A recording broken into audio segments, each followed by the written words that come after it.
लालू जी का परिवार बिहार के विकास का बाधक रहा है। राहुल गांधी जी का परिवार है, उसने भारत के विकास को रोका है। भगवान राम का वंशज हूँ। भगवान राम ने जो इस देश के लिए मर्यादा दिया है उस काम को करता हूँ। बिहार की उन्नति के कल्याण के लिए काम करना है, यही हमारा दायित्व है। मेरे पास कोई दूसरा धंधा नहीं है, कोई बिजनेस नहीं है, सिर्फ एक ही काम है, बिहार का विकास को आगे बढ़ाना। सुशील मोदी कभी भाजपा विधानमंडल दल के नेता हुआ करते थे, आज उनकी जगह सम्राट चौधरी ले चुके हैं। सम्राट चौधरी एनडीए के बड़े नेताओं में शुमार हैं। आज हमारे साथ वो मौजूद हैं। हम उनसे बात करने की कोशिश करते हैं कि अब चुनाव करीब है और काउंटडाउन भी शुरू हो चुका है। राहुल गांधी ने, तेजस्वी यादव ने यात्रा की है, क्या उस यात्रा का कोई इम्पैक्ट आपको दिखता है? देखिए, वो लोग बिहार की राजनीति में, बिहार की जनता जानती है कि लालू जी का परिवार बिहार के विकास का बाधक रहा है और गांधी का परिवार, जो राहुल गांधी जी का परिवार है, उसने भारत के विकास को रोका है। अच्छी सड़क नीतीश जी और मोदी जी ने बनाया। घूमने के लिए दो नौजवान निकले, एक 55 साल का बुजुर्ग और एक 35 साल का, दोनों घूम घाम के आ गए। इसलिए दोनों के कोई फर्क नहीं पड़ता है। एसआईआर कोई मुद्दा ही नहीं। बिहार की जनता के सामने एसआईआर कोई इशू ही नहीं है। जिन जिन लोगों का नाम उन्होंने उठाया, सब पहले से मतदाता बने हुए हैं। सफलता से डांस कर रहे थे तेजस्वी यादव मरीन ड्राइव पे। वो प्रैक्टिस कर रहे हैं, अच्छी बात है। रोड बनाया नीतीश कुमार जी ने और नाचने के लिए अपने भतीजे को छोड़ा, उसमें क्या दिक्कत है? नाच रहे हैं। नहीं, भतीजा को नाचने में क्या दिक्कत है?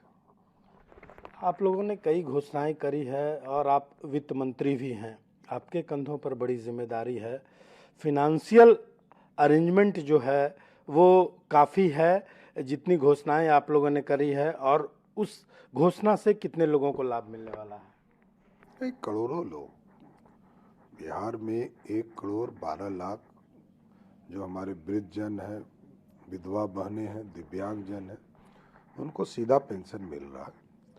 1,70,00,000 ऐसा परिवार है जिसको बिजली बिल जीरो आएगा, और अभी 2,70,00,000 महिलाओं को हमारा टारगेट है कि 2,70,00,000 परिवार है बिहार, सभी परिवार से एक एक महिला को, जो उस घर के प्रमुख हैं, उनको रोजगार देने के लिए नीतीश कुमार जी की सरकार उनको एक बड़ी राशि उपलब्ध कराएगी। 2 लाख रुपया तक उनको बिजनेस के लिए देगी। इसका पहला इंस्टॉलमेंट 10,000 रुपये इसी माह दिया जाएगा। तो क्या लगता है कि बजट का आकार भी बढ़ेगा? जो घोषणाएं आप लोगों ने करी है, मतलब उसको हम लोग मास्टर स्ट्रोक भी कह रहे हैं, गेम चेंजर भी कह रहे हैं, तो वित्त की व्यवस्था हो जाएगी? नहीं, पूर्ण रूप से कहीं कोई इशू नहीं है, कोई दिक्कत नहीं है। सरकार जो घोषणा करती है उसके वित्तीय प्रबंधन करके उसके पैसे के अलॉटमेंट को, तभी आपने देखा होगा कि हम लोगों ने ऑर्डिनेंस लाकर, बिल लाकर, हम लोगों ने 4% तक से बढ़ाकर उसको 10% तक व्यवस्था किया और राशि उपलब्ध कराया। तभी हम लोग इतनी बड़ी राशि को हम बहनों के बीच में, माताओं के बीच में ट्रांसफर करेंगे। सम्राट चौधरी 15 से 16 घंटा काम करते हैं, कैसे ये सामंजस्य बिठा पाते हैं? क्या योग भी करते हैं? पूजा भी आपकी दिलचस्पी का विषय है? नहीं, दिलचस्पी से नहीं, आस्था का विषय है रंजीत जी। भगवान राम का वंशज हूँ। भगवान राम ने जो इस देश के लिए मर्यादा दिया है उस काम को करता हूँ। पूजा पाठ हमारे घर की पद्धति है, हमारी माता जी ने दिया है, और स्वाभाविक तौर पर बिहार की उन्नति के कल्याण के लिए काम करना है, यही हमारा दायित्व है। मेरे पास कोई दूसरा धंधा नहीं है, कोई बिजनेस नहीं है, सिर्फ एक ही काम है, बिहार का विकास को आगे बढ़ाना। फिटनेस किस तरीके से मेंटेन करते हैं? इतने फिट सम्राट चौधरी कैसे हैं? नहीं, लगे रहते हैं। सुबह उठ के थोड़ा एक्सरसाइज वगैरह करता हूँ घर में ही, क्योंकि मेरा घर थोड़ा छोटा है जिस घर में मैं रहता हूँ, तो स्वाभाविक है योग थोड़ा योगा वगैरह करके अपने आप को फिट कर रखने का प्रयास करता हूँ। भगवान का जो आशीर्वाद मिले। क्या हम मान लें कि सम्राट चौधरी के रूप में एक भावी सीएम से हम बात कर रहे हैं? कई बार बीजेपी के कार्यकर्ता इस बात का नारा भी लगा चुके हैं। देखिए, राजनीति में कोई अस्थाई नहीं रहता है। राजनीति में ना अस्थाई चीज़ें होती है। मैं ये समझता हूँ कि आज जो दायित्व भारतीय जनता पार्टी ने दिया है उसको निभाना है और आगे भी बिहार को बढ़ाने के लिए काम करते रहना है। बस इतना ही जानता हूँ। प्रशांत किशोर आपकी उम्र को लेकर के सवाल खड़े कर रहे हैं। आपको लगता है कि प्रशांत किशोर फैक्टर हैं विधानसभा चुनाव में? देखिए, वो बात नहीं है। कोई भी नया आदमी आएगा तो उसको ये लगेगा ना कि सम्राट चौधरी की उम्र क्या है, नाम क्या है। तो बेचारे को पता नहीं है तो मैं क्या कर सकता हूँ। मैं 1999 से सरकार के मंत्री और विधायक के तौर पर काम कर रहा हूँ। ये सारे फैसले न्यायालय ने सभी चीज़ों को दे चुका है। अब उस पर मेरा कुछ कहने की आवश्यकता नहीं है। हाँ, स्वाभाविक है, नए लोग हैं, हम भी नहीं जानते हैं कि वो बेचारे क्या करते हैं, किस तरह का बिजनेस करते हैं, क्या ट्रस्ट चलाते हैं, क्या सौदा करते हैं, क्या ठेकेदारी करते हैं, ये हमको नहीं पता है क्योंकि वो पॉलिटिकल आदमी नहीं है। मेरे बारे में तो सब चीज़ पब्लिक डोमेन में है। मैं आज क्या हूँ, कल क्या क्या था, सब न्यायालय ने तय कर दिया हमारा। किसी कोई नया आदमी को मैं कितना जवाब दूंगा। लेकिन आप ये समझिए, ये लोकतंत्र है, जनता सब जानती है। आज बिहार की राजनीति में मोटा मोटी 30 साल से काम कर रहा हूँ। 30 साल कैसे गुजर गए ये भी हमारे लिए समय नहीं पता चला। लेकिन मेरा मानना है बिहार के लिए काम करना है, बिहार के विकास के लिए काम। कुछ लोग नए लोग आते हैं, कुकुर मुत्ते की तरह पार्टियां आती है, आएगी जाएगी, टीके रहना जरूरी है। लोग आएंगे जाएंगे, जनता को भरोसा होना चाहिए कि आदमी रहेगा कि नहीं चुनाव के बाद। फिर अपने जीवन में तो नहीं लौट जाएगा, ठेकेदारी तो नहीं करने लगेगा, सौदागरी तो नहीं करने लगेगा, इधर का पैसा उधर तो नहीं करने लगेगा। तो जनता को ये भरोसा दिलाइए कि हम यहीं हैं, तब तो जनता जानेगी। नीतीश जी इतने दिनों से काम कर रहे हैं इसलिए जनता के बीच में। ये कोई बिजनेस करके नहीं आए, कोई सौदागरी करके नहीं आए। तो इसलिए जो भी व्यक्ति राजनीति में है उनको अपने चीज़ें बतानी पड़ेगी कि मैंने क्या किया है, आगे क्या करने वाला।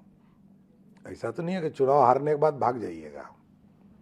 तेजस्वी यादव जो है नीतीश कुमार के स्वास्थ्य को लेकर के सवाल खड़े कर रहे हैं, तो क्या लगता है कि नीतीश कुमार स्वस्थ हैं और अगले सीएम के रूप में उन्हीं का ओथ होगा?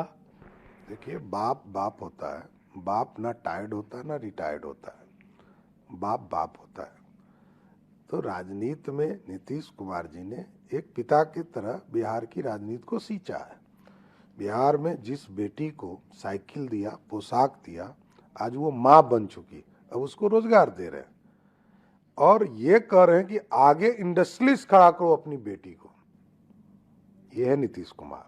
इसलिए मैंने कहा ना, नीतीश कुमार ना टायर्ड हुए हैं ना रिटायर्ड हुए हैं, आगे के लिए भी पूर्ण रूप से काम करने के लिए तैयार है। जो सवाल खड़े कर रहे हैं उनके लिए अब स्वाभाविक विरोधी दल के नेता का दायित्व है सरकार का विरोध करते रहना, मुख्यमंत्री जी का विरोध करते रहना।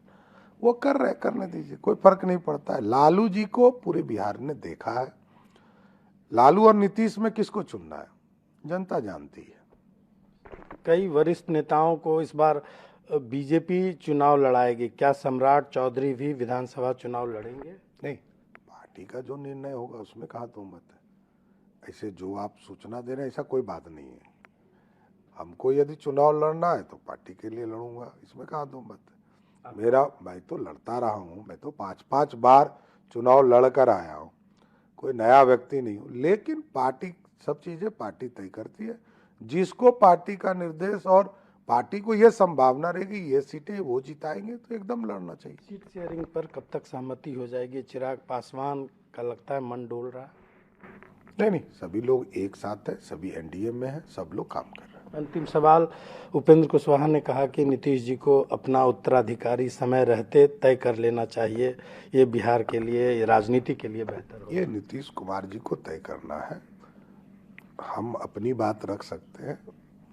नीतीश कुमार जी लंबे समय से 50 वर्षों से बिहार की राजनीति में, उनको तय करना है कि मेरा उत्तराधिकारी होगा कि नहीं होगा, उनकी पार्टी कैसे चलेगी, इसमें हमारा रोल नहीं।